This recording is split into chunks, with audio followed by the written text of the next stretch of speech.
नमस्कार, आप देख रहे हैं मीडिया हलचल। मैं हूं आपके साथ पूजा यादव। उत्तर प्रदेश में होने वाले विधानसभा चुनाव को लेकर तमाम दलों के बीच में गठबंधनों का दौर लगातार जारी है।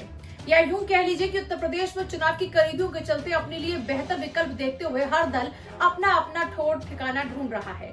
खासतौर पर छोटे दल, जिन्हें बड़े दलों के साथ जाने में ही कोई फायदा नजर आएगा, ऐसे छोटे दल अपने लिए ठोर ठिकाना लगातार ढूंढ रहे हैं। कुछ तो ठिकाना ढूंढ चुके हैं, जबकि कुछ को अब भी ठिकानों की दरकार है, या फिर यूं कह लीजिए कुछ अब भी ऐसे हैं जो अपना ठिकाना बदलने की फिराक में हैं। और वैसे भी देखिए, अगर राजनीति की बात करते हैं तो यहाँ पर तो सब कुछ संभावनाओं पर ही टिका है। यहाँ कौन कब किसका हो जाएगा यह आपको नहीं पता, क्योंकि राजनीति में अगले ही क्षण में क्या होने वाला है इसका अंदाजा लगा पाना बड़ा मुश्किल होता है।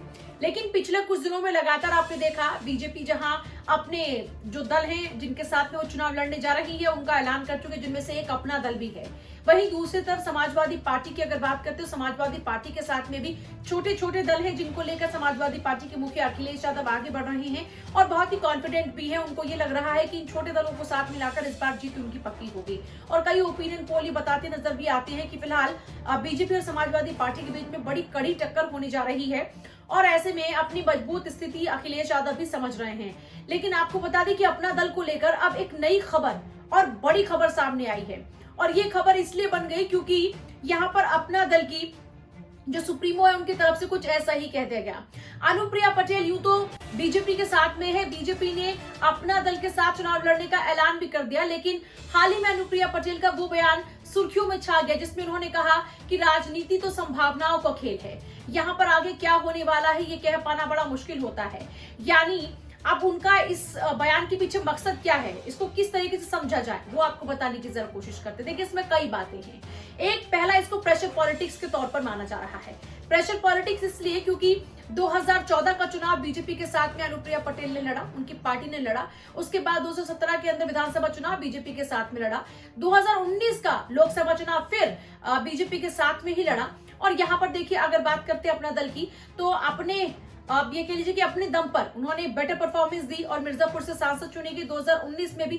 14 के अंदर अगर बात करते हैं तो यहाँ पर देखिए 14 के अंदर उन्होंने अपना जो सांसद, अपना जो उनका संसदीय लोक क्षेत्र था, उन्होंने वहां पर जीत हासिल की उस लोकसभा क्षेत्र में। उसके बाद में उनको केंद्र में मंत्री भी बनाया गया। दूसरी तरफ अगर बात करते हैं 17 के विधानसभा चुनाव में, तो वहां पर भी उनकी पार्टी जो कर सकती थी, बीजेपी को जिस तरीके से फायदा पहुंचा सकती थी उनके वोट बैंक के जरिए, उसमें कामयाबी हासिल की। उसके बाद 2019 के लोकसभा चुनाव की बात करते हैं तो वहां पर भी जब उन्होंने मिर्जापुर से फिर से अपने संसदीय क्षेत्र में जीत दर्ज कराई, तो उसके बाद उन्हें मंत्री पद नहीं मिला। हाल ही में फिर से उनको मंत्री पद मिल चुका है, अब फिर से मंत्री हैं केंद्र के अंदर। लेकिन अब यहाँ पर जिस तरीके से वो बात कर रही है, इसको एक प्रेशर पॉलिटिक्स के तौर पर देखा जा रहा है। लेकिन वहीं अखिलेश यादव की अगर बयान की बात करते हैं तो अखिलेश यादव ने कहा कि हमारे पास सीटें फुल हो चुकी हैं, लेकिन अगर वो अपना जो उनके पास संसदीय क्षेत्र से जीत मिल चुकी है और वो जिस तरीके से पार्टी के साथ में है, दूसरी बात ये कि उनके पास में भी मंत्री पद है, तो ये कहते हैं कि अगर वो मंत्री पद को छोड़कर आती है तो जरूर हम उनके बारे में सोच सकते हैं। तो अब आप इसे समझ लेंगे कि किस तरीके से पूरा संभावना को खेल है ये राजनीति। और ऐसे में अब संभावना क्या ये मानकर चले कि संभावना ये है कि अपना दल, आने वाली अनुप्रिया पटेल भी